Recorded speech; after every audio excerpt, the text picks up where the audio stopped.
Баршаңызға қайырлы күн қыздар. Бүгін сіздермен осындай өте тез, оңай дайын болатын кішкентай мини пиццалар дайындайтын боламыз. Бізге қатпарлы қамыр керек болады. Қатпарлы қамырдың қалай дайындалу керегін мен астына қазір описание бөліміне сілтемесін қалдыратын боламын. Сол жақтан көріп, үй жағдайында жасасаңыздар болады.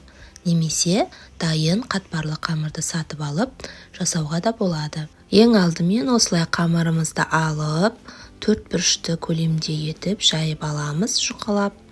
Жайып болғаннан кейін үккіштен осылай шұжығымызбен сырымды жақсылап өткізіп аламын. Және өзіңіз егер қаласаңыз, түрлі көк шөптерден қоссаңыз болады. Менің үйімдегі жандар оны ұнатпағандықтан мен тек қана осы шұжықпен сырды қосып жасадым. Осылай барлығын жақсылап салып аламыз.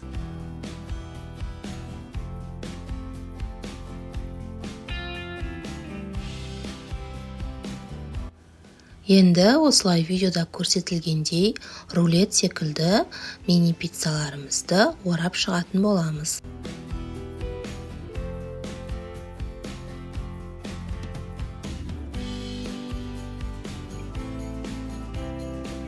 Теңдей бөліктерге бөлеміз. Өзіңіздің қалауыңыз бойынша бөлесіз. Қаласаңыз 10 бөлікке, 6 немесе 8 бөлікке бөлсеңіз болады. Мен осылай барлығын бөліп шығамын.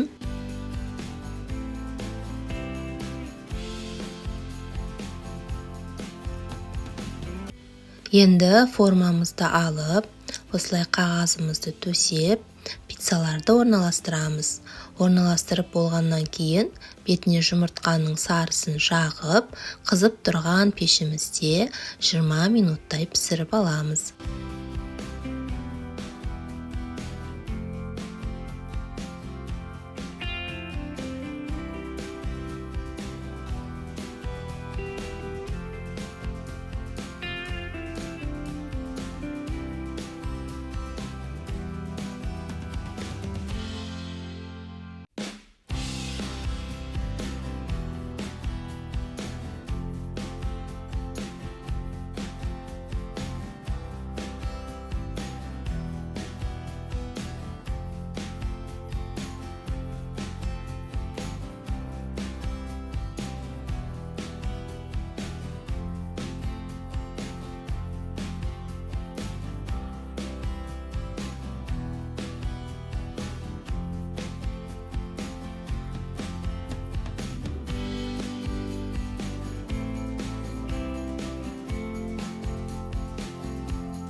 Бастысы, бұл пиццалардың қамырының құрамында ашытқы жоқ және өте дәмді, оңай, тез дайын болады.